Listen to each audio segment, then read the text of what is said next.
ఒక చిన్న లాజిక్ అడుగుతాను, ఆలోచించండి. 10 ఏళ్ల కింద మనం కొన్న బిస్కెట్ ప్యాకెట్ రేటు రూ. 5. ఇప్పుడు కొంటున్న బిస్కెట్ ప్యాకెట్ రేటు కూడా రూ. 5. గ్యాస్ రేట్లు, నూనె రేట్లు అన్నీ డబల్, త్రిబుల్ అయ్యాయి కదా!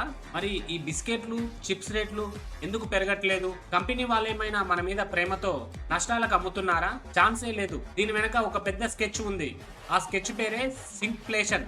అంటే సింపుల్ గా మన భాషలో చెప్పాలంటే రేటు పెంచకుండా లోపల బరువును తగ్గించి మనకు క్వాంటిటీ తక్కువగా ఇస్తున్నారు. ఇప్పుడున్న రేట్లు మనకు తెలిసిన కంపెనీలు చేస్తున్న ట్రిక్స్ చూస్తే మీకు దిమ్మ తిరిగిపోద్ది. మనందరి ఫేవరెట్ పాలరేజీ ఒకప్పుడు రూ. 5కే ఏకంగా 100 గ్రాముల ప్యాకెట్ వచ్చేది. దాన్ని మెల్లగా 80 గ్రాములకు చేశారు.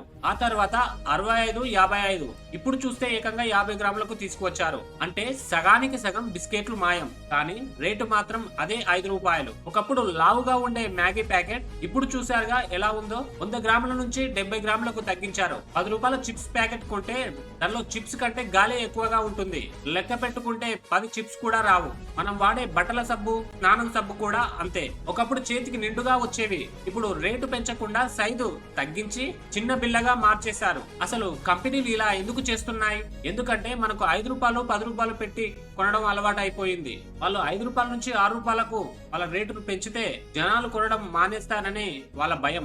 అందుకే మనకు తెలియకుండానే ప్యాకింగ్, కవర్ సైజ్ అలాగే ఉంచి లోపల బరువు తగ్గించి వాళ్ళ లాభాలు వాళ్ళు వెనకేసుకుంటున్నారు. ఇది అసలు నిజం.